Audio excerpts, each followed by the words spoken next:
अस्सलाम वालेकुम। मेरा नाम है दानिश मकसूद और आप देख रहे हैं मेरा YouTube channel Dawn news editorials. अच्छा, आज है 8 अगस्त 2022 और हम आज डॉन के 3 एडिटोरियल करेंगे। उसमें जो पहला एडिटोरियल है वो है एन अनसीमली डिस्प्यूट। ठीक है। अच्छा, आज टाइमिंग थोड़ी अलग इसलिए है क्योंकि वैसे तो हम अपने व्हाट्सएप ग्रुप में रोज़ रात को 9 बजे शेयर करते हैं एडिटोरियल वीडियो, 3 एडिटोरियल की समरी वाली। तो लेकिन क्योंकि आज मुहर्रम की वजह से ना चांस है कि शाम को शायद वो मोबाइल सिग्नल बंद हो जाए, तो इसलिए आज मैं सुबह वीडियो ये बना रहा हूँ। ठीक है। अच्छा, अब ये कह रहे हैं कि जी अनसीमली डिस्प्यूट।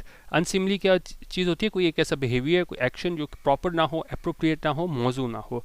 ठीक है। और अब ये किस चीज़ के बारे में कह रहे हैं कि एक डिस्प्यूट है, एक झगड़ा है, ये कह रहे हैं कि बिल्कुल भी अप्रोप्रिएट नहीं है। अब इस किस बारे में है एडिटोरियल, ये इस टॉपिक पे हम डिटेल से एडिटोरियल कर चुके हुए हैं, लेकिन थोड़ा सा मैं आपको बैकग्राउंड दोबारा बता देता हूँ कि देखें, जब इसमें एलिवेशन होती है, तरक्की होती है जजेस की सुप्रीम कोर्ट में, तो वहाँ पे क्या क्राइटेरिया इख्तियार करना चाहिए। ठीक है। तो पहले क्या होता था कि जी सीनियरिटी के बेस पे हो रहा है, तो सारों को पता होता था, इसमें कोई झगड़ा नहीं होता था कि आपको सबको पता होता था कि जी अब इसने सुप्रीम कोर्ट में एलिवेट होना है, अब इसने होना है।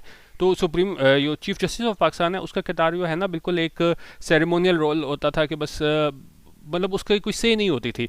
लेकिन अब क्या है कि अब ये है कि इसने खुद जब पिक एंड चूज़ करना होता है, तो इस पे जो है ना, खासतौर पे जेसीपी वाले, जुडिशल कमीशन ऑफ पाकिस्तान, उनका काफ़ी ज़्यादा एतराज़ है कि भाई ये चीफ जस्टिस क्या है अपने मतलब कोई भी देखें, अगर बंदा किसी एक क्राइटेरिया के बगैर कोई हैंड पिक करेगा, तो चाहे बेशक वो ठीक भी कर रहा हो, तो उसको यही कहा जाएगा कि भाई उसने क्या है, फेवरेटिज्म की है, अपनी पसंद के बंदे लगा दिए। तो इसी हवाले से यहाँ पे ये झगड़ा हुआ है किसके दरमियान? Judicial commission of Pakistan JCP के और इसके chief justice of Pakistan CJP Umar Ata Bandial का। उस पर उन्होंने कहा है कि जी आपको क्या है, ये सीनियरिटी की बेस पे ले आना चाहिए ताकि ये जो फेवरेटिज्म सीजेपी के पास इख्तियार होता है उससे छुटकारा हासिल किया जाए। अच्छा, उसमें एक और बात ये हुई है कि जो इनकी मीटिंग हुई थी कब, जुलाई 18 को, इस हवाले से कि भाई क्या इसका जो है ना, जब इनकी मीटिंग हुई थी कि किसको एलिवेट करें ना करें, जब इसने बताया चीफ जस्टिस ऑफ पाकिस्तान ने कि भाई इसको एलिवेट किया जा रहा है, तो इसने जो ऑडियो रिकॉर्डिंग है ना वो पब्लिक कर दी। तो उस पर भी जो है ना वो लोग खुश नहीं है, क्योंकि देखें, जब आप किसी के बारे में राय देते हो, जब आप कहते हो नहीं भाई ये ठीक नहीं है, ये इस मौजू नहीं है, इसको कि आप आगे लेके जाया जाए, और फिर उन्हीं कुलीग्स के साथ आपको बाद में रहना पड़े, तो जेसीपी वाले कह रहे हैं कि भाई ये चीज़ें बंद कमरों में बैठ कर करने वाली होती हैं, आपने इस चीज़ को पब्लिक क्यों किया आप? ठीक है। तो उस हवाले से ये एडिटोरियल है कि भाई क्या क्राइटेरिया होना चाहिए सुप्रीम कोर्ट जजेस की एलिवेशन का।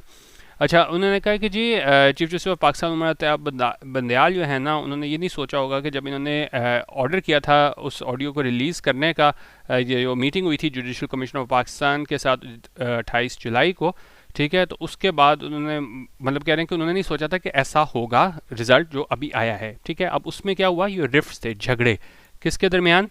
सुपीरियर जुडिशरी के दरमियान। उन्होंने कहा वो पहले भी थे। ठीक है। Are no longer matter of speculation. पहले तो मतलब अफवाहें वगैरह होती थी, गर्दिश करती थी कि भाई आपस में मसले हैं, चीज़ें हैं, लेकिन इस चीज़ के बाद जो है ना, ये चीज़ बिल्कुल आया हो गई है कि डिफरेंसेस मौजूद हैं। ठीक है। अच्छा, अब ये रिकॉर्डिंग थी क्या और ये किस सिलसिले में मीटिंग बुलाई गई थी जिसको रिलीज़ किया गया ऑडियो को? उनका ये रिकॉर्डिंग जो मीटिंग की थी वो बुलाई गई थी कि डिस्कस किया जा सके उन नामों को जो क्या है जिनको इंतखाब किया जाएगा एलिवेशन के लिए, उनको तरक्की देने के लिए सुप्रीम कोर्ट में। ठीक है। उस चीज़ ने है ना, मतलब बिल्कुल इस चीज़ को आया कर दिया है कि हमें यहाँ पे क्या है, डिफरेंस ऑफ ओपिनियन है। अच्छा, और उसमें उन्होंने कहा है कि जी अब इसमें हुआ क्या है कि इस एपिसोड की वजह से हमें चीज़ पता चली है वो ये है कि जी कुछ ऐसे मेंबर्स थे जेसीपी के जो आर्ग्यू करते थे कि जी सीनियरिटी की बेस पे होना चाहिए ताकि झगड़ा ही ख़त्म हो जाए कि भाई सीजेपी के पास सारा इख्तियार हो कि किसको आपने ऊपर एलिवेट करना है। ठीक है। और कुछ ऐसे लोग थे उसमें उन्होंने कहा कि जी कुछ जो चीफ जस्टिस ऑफ पाकिस्तान से एग्री करते थे, और कुछ ऐसे लोग थे जिन्होंने कहा कि जी सीनियरिटी बेस ही तरीका आप अपनाएं जब तक कोई ऑब्जेक्टिव क्राइटेरिया नहीं आ जाता। ठीक है। कि मतलब हर किसी को पता हो कि भाई किस क्राइटेरिया में पूरा उतरा है। अब तो देखें, एक बंदे को इसने कहा कि भाई इसको आप एलिवेट कर दो। ठीक है। अब उसका कोई क्राइटेरिया नहीं है, तो इसलिए यहाँ पे ये झगड़ा पड़ गया था कि जी आप उसको सीनियरिटी बेस पे अभी कर दो, सीजेपी का इख्तियार ख़त्म हो, और आप क्या है कोई ऑब्जेक्टिव क्राइटेरिया बनाओ जिसमें पता हो कि भाई उसमें आप कंडीशन रख दो कि ये होगा तो इसको हम एलिवेट किया जाएंगे। ये नहीं कि सारा इख्तियार क्या है आप सीजेपी को दे दो। ठीक है। तो ये सारा झगड़ा है। तो उन्होंने कहा ये जो आपस में इनके जो झगड़े हैं, तो उसके जो है ना वो कॉन्सिक्वेंसेस काफ़ी बुरे होंगे, उस वाले से बात कर रहे हैं। अच्छा, अब ये जेसीपी के मेंबर्स थे, 5 उसमें मेंबर्स थे, उन्होंने लिखा है चीफ जस्टिस को। ठीक है। यो क्या है, हेड करता है कमीशन को। और जब से मीटिंग हुई है तो क्या हुआ है ख़ास, तो तब से अब तक कितने 5 लोगों ने लेटर लिखा है सीजे को। अच्छा, उन्होंने कहा जो सबसे हालिया जो लेटर लिखा गया है वो अख्तर हुसैन की जानिब से लिखा गया है। ये नुमाइंदा है पाकिस्तान बार कौंसिल का जेसीपी में, और उसने जो 4 सफ़ों का लेटर है उसमें उसने कहा है कि जी काफ़ी फैक्टर्स थे जो जिनको मतलब ब्लेम किया जा सकता है कि जो अभी मौजूदा हमें फैक्शनलिज्म नज़र आ रहा है, जो हमें दरारें डिवीज़न नज़र आ रही हैं, लेकिन उन्होंने कहा इस सारी चीज़ का जो हल है वो सिर्फ सीजीपी के साथ है, जो हेड है इस लीगल फ्रेटर्निटी का, वो इस डिवाइड को हील कर सकता है, ख़त्म कर सकता है। किस तरह के इसको अमेंड करे, चेंजेस लेके आए जेसीपी रूल्स में, और ओवरसी करे, निगरानी करे the framing of more objective criteria for जजेस नॉमिनेशन, ठीक है, और निगरानी करके ऐसे क्राइटेरिया बनाए जो क्या है ऑब्जेक्टिव, वो किसी को इतराज़ ना हो कि भाई इसमें फेवरेटिज्म हो गई और किसी ने क्या है अनड्यू फ़ायदा दे दिया किसी को। अच्छा, और मिस्टर हुसैन ने ये भी कहा कि जी जो जेसीबी डिलिब्रेशंस हैं उन्होंने बातचीत की है, गौर फिक्र की है, वो इसलिए थी कि, और उन्होंने कहा कि जी वो क्या थी, कॉन्फिडेंशियल थी, यानी सारों के सामने नहीं आनी चाहिए थी, और उसमें उसमें उन्होंने कहा जी उस मीटिंग की वजह से जो मेंबर्स थे ना उनको बिल्कुल मौका दिया गया था कि वो अपने ओपिनियन जो है ना वो फ्रैंकली दे सकें, फ्रीली दे सकें, ठीक है, और प्रोटेक्ट की जाए रेपुटेशन जजेस की whose names were under discussion, ठीक है, तो कि उस चीज़ को क्या है पब्लिक ना लाया जाए। लेकिन उन्होंने कहा कि जी ये जो चीज़ थी ना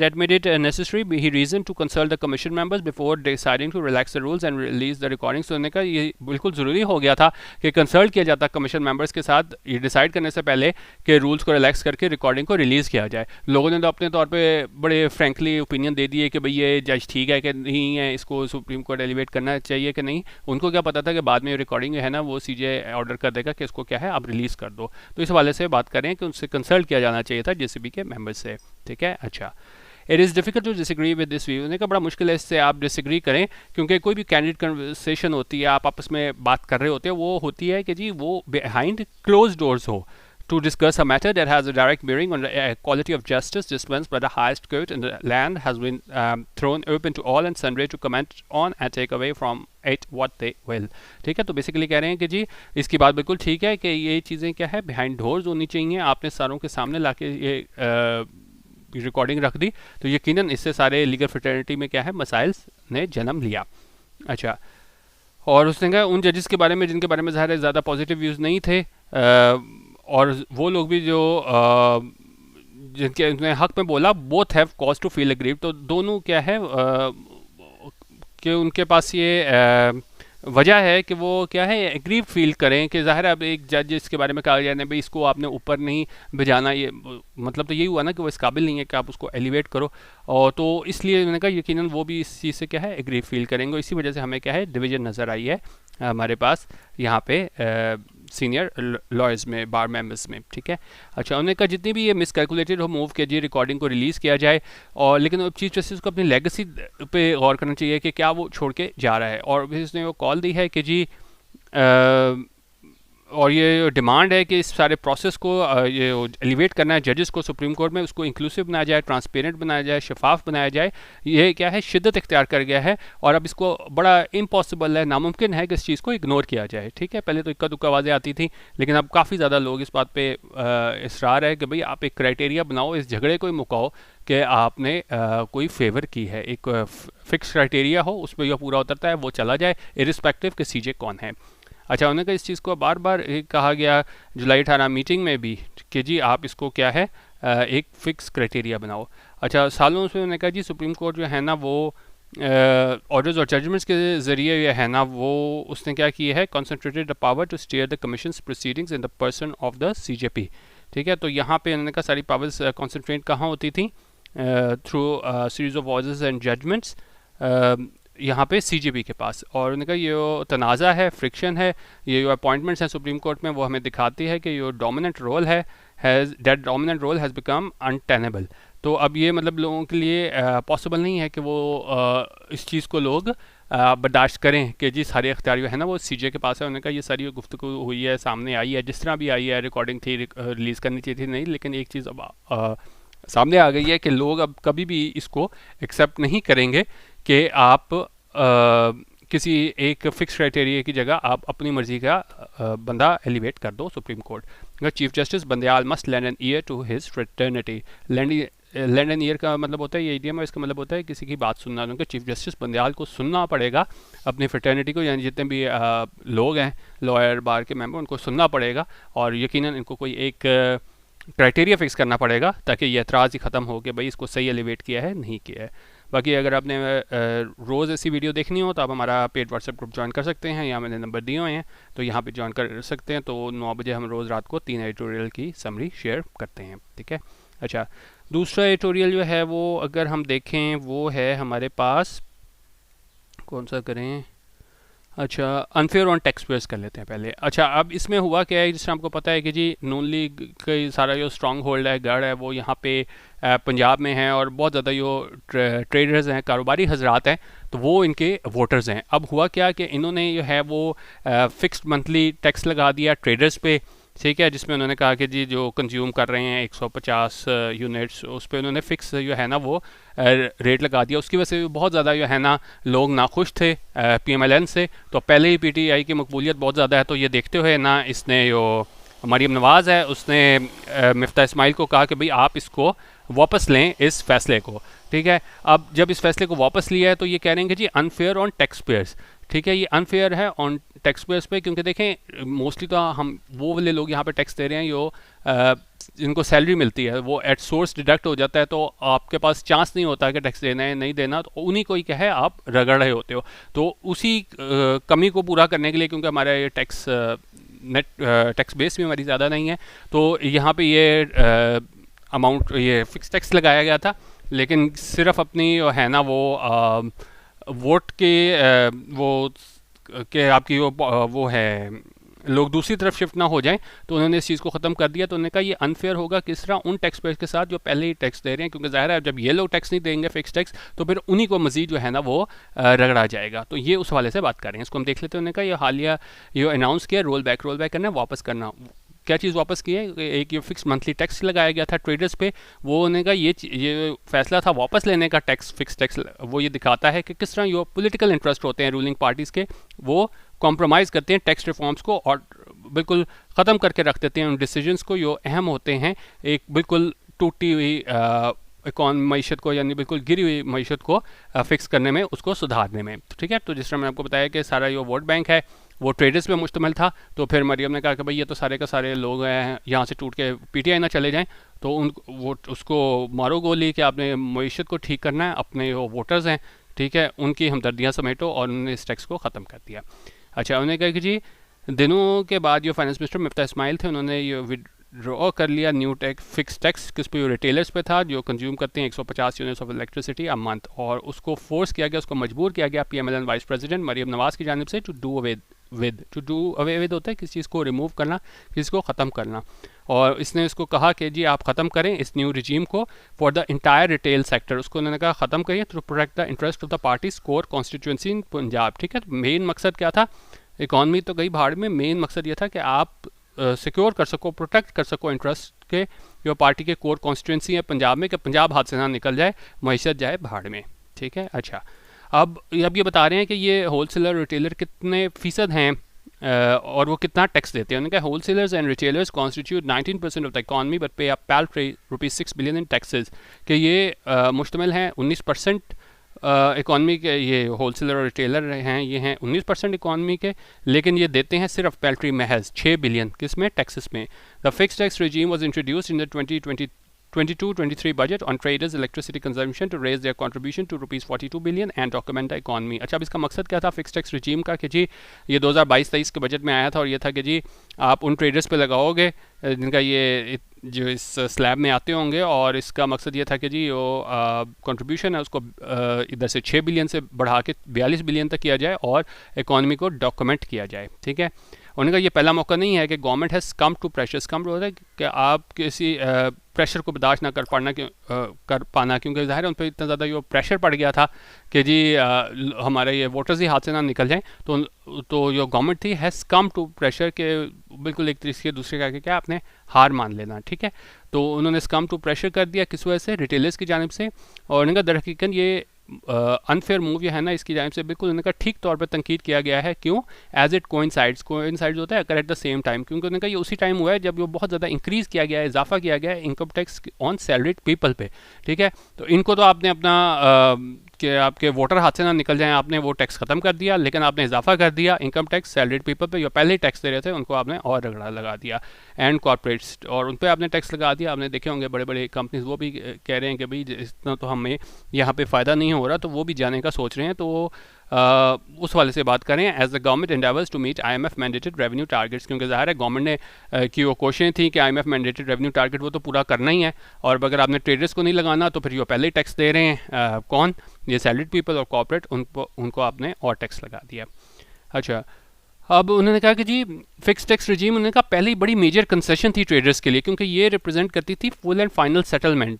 तो ये नहीं था कि जी आपने कितना कारोबार किया बिजली की, उसके ऊपर रख के आप दे दो, एक फिक्स टैक्स रजीम था। वैसे तो अगर आप देखें ना, अगर आप FBR में देखें, दूसरा आप सर्विसेज सेक्टर देखें, तो वहाँ पे फिक्स टैक्स रजीम नहीं होता। वहाँ आपकी जितनी सेल होती है, जितनी आपकी इनकम होती है, जितनी की आप सर्विसेज देते हो, उस पर टैक्स होते हैं। तो उन्होंने कहा ये पहली कंसेशन थी कि आपसे कुछ नहीं पूछा जाएगा, बस इतने पैसे आप महीने के हर दफ़ा दे दो, ठीक है। लेकिन उन्होंने कहा इसका जो विड्रॉल है, हमने वापस लिया है, वो रेवेन्यू लॉस करेगा 7 बिलियन का, और सिर्फ कहने की बातें हैं। उसने कहा कि जी हम कोशिश कर रहे हैं कि जी ये ट्रेडर्स की कॉन्ट्रीब्यूशन को इंक्रीज़ कर दें 34 बिलियन तक, ताकि उसमें उन्होंने कहा जी हम अपने इनकम टैक्स और सेल्स टैक्स रेट्स जो है ना उसको क्या है रिवाइज़ करें, ठीक है। लेकिन उन्होंने कहा बहुत लोग ये बिलीव करते हैं और बिल्कुल ठीक करते हैं कि जो पहली टैक्स दे रहे हैं उन्हीं को यह है ना will end up paying even more to make up for the revenue loss. के रेवेन्यू लॉस जो हुआ है कि वो ट्रेडर्स टैक्स नहीं देंगे फिक्स टैक्स, तो किससे पूरा किया जाएगा? यही उन्हीं लोगों से जो पहले ही टैक्स दे रहे हैं। उन्होंने कहा जो अनफेयरनेस है into our tax system is the main factor holding a tax to GDP ratio at 9.2%। अब ये बहुत इंपॉर्टेंट चीज़ है करंट अफेयर के हवाले से कि हमारा जो टैक्स टू GDP रेशियो है वो कितना है? 9.2% है, और इसमें ख़ास बात यह है कि ये है one of the lowest globally, ठीक है, पूरी दुनिया में ये सबसे ज़्यादा लोएस्ट है, कॉजिंग सक्सेसिव। और इसकी वजह से क्या होता है? ये वजह बनता है गवर्नमेंट के लिए कि जी एक्यूमुलेट करे huge physical deficit and massive debt besides creating distortions in the economy. इसी वजह से हमारा जो डेफिसिट आपको नज़र आता है वो भी इसी वजह से नज़र आता है कि हमारा जो है टैक्स टू GDP रेशो वो 9.2% है, और ये दुनिया में जो सबसे कम है, one of the lowest globally, ठीक है। अच्छा, उन्होंने कहा जी बावजूद इसके जो है ना वादे किए गए हैं मुख्तलिफ एडमिनिस्ट्रेशन की जानिब से, मुख्तलिफ गवर्नमेंट की जानिब से, कोई भी गवर्नमेंट जो है ना वो नहीं कामयाब हुई टैक्स नेट को एक्सपेंड करने में और बढ़ाने में कंट्री की टैक्स टू GDP रेशो को। किसकी वजह से? क्योंकि जो सियासी असर रसूख रखते हैं कौन से लोग? ये अनटैक्स अंडर टैक्स सेक्टर्स हैं, जिस तरह रिटेलर्स, ठीक है। तो इस वजह से है ना उन्होंने कहा हम टैक्स नहीं कलेक्ट कर सके, ये असर रसूख रखने वाले लोगों की वजह से। अच्छा, बावजूद बजाय इसके उन्होंने कहा जो शेयर ऑफ इनडायरेक्ट टैक्सेस हैं वो क्या है? वो इंक्रीज़ हुआ है, और जो बड़ा है टैक्स बर्डन उन टैक्स पेयर्स को, जो पहले एग्जिस्टिंग टैक्स पेयर्स थे जो पहले टैक्स दे रहे थे, उन पे बड़ा है, ताकि क्या किया जाए? To meet the state's ever increasing revenue requirements. के जो पहले टैक्स दे रहे हैं रेवेन्यू रिक्वायरमेंट पूरी करना का उन्हीं को ही है ना, और आपने टैक्स किया है। और उन्होंने कहा अब वक्त आ गया गवर्नमेंट के लिए जो ये मुकाबला कर रही है, ग्रैपल कर रही है इस अनप्रेसिडेंटेड इकोनॉमिक क्राइसिस का, जो माशी आप कह लें जो क्राइसिस है, जो अनप्रेसिडेंटेड है, इसकी मिसाल नहीं मिलती। तो उस क्राइसिस का जो मुकाबला कर रही है, तो उसको रियलाइज़ करना चाहिए गवर्नमेंट को कि business as usual will not fix its physical problems. के ये जिस तरह आप हमेशा करते आए हो कि भाई जो टैक्स दे रहे हैं उन्हीं को आप और रगड़ी जाओ, वहीं से पैसे ले लो, तो उन्होंने कहा यही मसले का हल नहीं है, whether it likes it or not. उन्होंने कहा वैसे गवर्नमेंट ये पसंद करे ना करे, milking those who are already paying taxes will no longer help. यहाँ पे मिल्किंग का क्या मतलब है? मिल्किंग मतलब एक्सप्लॉयट करना। उन्होंने कहा उन लोगों को एक्सप्लॉयट करना जो पहले ही टैक्स दे रहे हैं, वो क्या है? विल नो लॉन्गर हेल्प, वो मज़ीद ये हेल्प नहीं करेगा। तो बेसिकली यहाँ पे बताया गया था किस तरीके से अपने सियासी मफाद के लिए जो है ना इन्होंने फ़िक्स टैक्स ख़त्म कर दिया है, और जो पहले ही टैक्स दे रहे हैं उन पे है ना मज़ीद टैक्सेस का इजाफा हुआ है, ठीक है। अच्छा, तीसरा एडिटोरियल आज का हम कर रहे हैं वो है हमारे पास पोलियो नाइटमेयर। अच्छा, अब ये पहले कहा गया कि जी अगर हम कोरोना से पहले की बात करें कि बस भी बहुत थोड़ा रह गया है, यहाँ से बस ख़त्म होने को ही है पोलियो पाकिस्तान से, लेकिन उस टाइम पे भी है ना सिर्फ KP में ये केसेस वगैरह आते थे हमारे पास पोलियो के। अब इसमें जो एक आप कह लें कि जी ख़तरनाक ट्रेंड इसमें इन्होंने दिखाया है कि ये इन्होंने जो सीवेज सैंपल्स लिए थे वो इन्होंने लिए हैं कहाँ कहाँ से, इस्लामाबाद, रावलपिंडी, लाहौर, पेशावर, नौशहरा, बन्नू, सवात, और ये टेस्टेड पॉजिटिव हुए हैं पोलियो वायरस के लिए। तो ये यकीनन जो है ना बहुत बड़ा एक सवालिया निशान आ गया है गवर्नमेंट के लिए, कि जो ये कहते रहे कि जी नहीं जी सिर्फ ये केपी तक महदूद है और हम इसको क्या है यहाँ से एरेडिकेट कर लेंगे, ख़त्म कर लेंगे पोलियो, तो अब काफ़ी ज़्यादा मसाइल का सामना आ गया है। अच्छा, उन्होंने कहा जी ये रिसर्जेंस है, रिसर्जेंस होते हैं किसी चीज़ दोबारा आना। उन्होंने कहा ये पोलियो दोबारा वहाँ पे आया था केपी में, वो काफ़ी नहीं था, तो ऑफिशियल और इंटरनेशनल मॉनिटरिंग बॉडीज़ हैं, अब उनको डील करना पड़ेगा किस चीज़ का, कि ये डिटेक्शन है पोलियो वायरस की मुल्क के दूसरे हिस्से हैं वहाँ पे भी। और ये कह रहे हैं कि जी ये देखते हुए कि किधर गया, यहाँ पे कह रहे हैं, अच्छा ये देखते हुए कि जी काफ़ी कमियाँ थी, कोताहियाँ थी इसमें पोलियो वैक्सीनेशन प्रोग्राम में, और ये सिचुएशन है, सूरत हाल है वो मज़ीद ख़राब होगी कि वो वायरस है ना वो with virus continuing to spread, कि वायरस जो है ना वो जारी है स्प्रेड होना, और सिर्फ केपी से नहीं आगे भी फैल चुका है। मीडिया रिपोर्ट्स के मुताबिक ये सीवेज सैंपल कलेक्ट किया गया, जिसमें मैंने आपको बताया जुलाई के महीने में कलेक्ट किया गया, इन शहरों से कलेक्ट किया गया, और इस चीज़ ने बिल्कुल जो है ना ये साबित किया है कि जो गवर्नमेंट ऑफिशियल्स के क्लेम थे वो बिल्कुल झूठे थे, कि that the virus was restricted to few districts in KP, के सिर्फ वायरस महदूद है कहाँ तक, केपी तक। दर हकीकत जो नया डाटा है वो में well be just the tip of the iceberg. Tip of the iceberg ये भी बड़ा अच्छा आइडिया है, इसका मतलब है कोई चीज़ आपको एक इस तरह के देखें, small and known part of something much larger and unknown, ठीक है, कोई कुछ चीज़ आपको हो बहुत बड़ी, आपको बिल्कुल थोड़ी सी नज़र आ रही हो, कि मतलब अभी तो देखें हमें ये नज़र आ रहा है कितने शहरों में है, अभी हमने सिर्फ यहीं से सैंपल लिए हैं, हो सकता है और भी बहुत ज़्यादा हो, तो ये सिर्फ टिप ऑफ द आइसबर्ग है, कि हो सकता है ये देखने में ये इतना लग रहा है, हो पीछे बहुत ज़्यादा जो केसेस हैं पोलियो वाले, ठीक है, तो ये क्या है, सिर्फ टिप ऑफ द आइसबर्ग है। अच्छा, अब इंटरनेशनल मॉनिटरिंग बोर्ड है, उसने बताया है कि जी recently revealed number of miss children, वो वाले लोग who are not vaccinated, miss children से मुराद यहाँ पे क्या मुराद है, कि वो बच्चे जिन्हें वैक्सीनेशन नहीं लगी नेशनल कैंपेन्स में, इज़ एक्चुअली हायर, वो ज़्यादा है देन इट वाज इन 2018, जो 2018 में था उससे ज़्यादा है, and even in 2019 when 147 polio cases had emerged from across the country, और जब उन्होंने कहा 2019 में जब 147 पोलियो केसेस जो है ना वो सामने आए थे पूरे मुल्क से। अच्छा, उन्होंने कहा इस IMB की रिपोर्ट जो सरप्राइजिंग वो ये है कि जी पंजाब जो है ना उसको पुअर परफॉर्मर डिक्लेयर किया गया है, rather than the other 3 provinces where gaps in vaccination coverage are often spotted, ठीक है, क्योंकि तसव्वुर ये किया जाता है कि जी आपको पोलियो वगैरह चीज़ें आपको वहाँ पे केपी में और अंदरून सिंध वहाँ पे ज़्यादा मिलेगा, लेकिन इस रिपोर्ट में इस पंजाब को जो है ना वो क्या पुअर परफॉर्मर करा दिया गया है। और इस IMB रिपोर्ट में ये भी कहा गया है कि जो नंबर ऑफ मिस चिल्ड्रन हैं वो क्या है, वो बड़े होंगे ड्रेस्टिकली, बहुत तेज़ी से बड़े होंगे, कहाँ पे, पिंडी और लाहौर में। और इसके अलावा उन्होंने कहा जी hundreds of cases of vaccine refusal have also been reported from Bannu, Dera Ghazi Khan and Shangla, के बड़े जगह यहाँ पे भी ना इनकार किया गया लोगों की जानिब से कि जी हमने अपने बच्चों को जो है ना वो वैक्सीनेशन नहीं लगानी। अच्छा, उन्होंने कहा ये देखते हुए जो पोलियो ऑफिशियल्स हैं ना वो डिनाई कर रहे हैं उस रिपोर्ट्स की कि जी ये केपी से बाहर ये वायरस मौजूद है, तो ये इमर्जिंग फैक्ट्स हैं, वो उन्होंने कहा हिडन ही रहते, छुपे रहते पब्लिक आई से, अगर ये 14 केसेस जो है ना वो ना आते सामने from a cluster of high risk districts in KP, ठीक है। तो ये यहाँ पे कह रहे हैं कि जी ये बड़ा ज़्यादा अनफॉर्चुनेट है, बदकिस्मती की बात है कि ये हमारी जंग है पोलियो और इसके पोलियो के अगेंस्ट, और हमारे बच्चों के मुस्तकबिल है जो यहाँ पे हैं और बाहर हैं, वो क्या है, has become collateral damage in the political bull fights going on in the country. Collateral damage क्या होता है कि जिस तरह ड्रोन आता था तो उनका टारगेट कोई और होता था, लेकिन साथ दूसरा नुकसान भी हो जाता था, तो वो नुकसान जो आप अगर देखें ना, injury inflicted on something other than intended target, तो यहाँ पे कह रहे हैं कि ये जो बच्चे सारे हैं ये क्या है, कोलेट्रल डैमेज का शिकार हो रहे हैं, जिस तरह हमारी पॉलिटिकल आपस में क्या हो रही है, बुल फाइट्स हो रही हैं, तो वो आपस में लड़ रहे हैं, तो इसका नुकसान किसका हो रहा है, कोलेट्रल डैमेज के तौर पे इन बच्चों का नुकसान हो रहा है, ठीक है। और उसमें मैंने कहा इसी कंसर्न को, इसी खदशे को इजहार जो है ना इस IMB रिपोर्ट में भी किया गया है। अच्छा, उन्होंने कहा कब ये जो पावर, ये जिनके पास इख्तियार है, जिनके पास पावर है मुल्क में, वो ये रियलाइज़ करेंगे, वो समझेंगे कि ये लगातार पॉलिटिकल इंस्टेबिलिटी है, गैर इस्तेहकाम है, यहाँ पे सियासी अदम इस्तेहकाम है, इस डिज़ास्ट्रस व तबाहकुन है फॉर एनी नेशंस हेल्थ, किसी भी नेशन की हेल्थ के लिए कितना ज़्यादा तबाहकुन है कि आप एक दूसरे से लड़ने पर लगे रहो और कोलेट्रल डैमेज के तौर पे आपके बच्चों का यहाँ पे नुकसान हो जाए। तो उन्होंने कहा कब वो लोग जो पावर में हैं वो समझेंगे कि ये जो सियासी अदम इस्तेहकाम है, ये तबाहकुन है किसी भी नेशन की हेल्थ के लिए, ठीक है। तो ये हमारे आज के 3 एडिटोरियल्स थे। अपनी फीडबैक ज़रूर दे दीजिएगा। बाकी मेरा व्हाट्सएप ग्रुप ज्वाइन करना हो तो 0312 419 1070, यहाँ पे आप व्हाट्सएप करके आप सैम्पल मटेरियल भी ले सकते हैं। और रोज़ रात को 9 बजे आप ऐसी एडिटोरियल वीडियो जिसमें हम उसी दिन में जो 3 एडिटोरियल आए होते हैं उसकी समरी शेयर करते हैं। वीडियो देखने का बहुत शुक्रिया। अल्लाह हाफ़िज़। पाकिस्तान जिंदाबाद।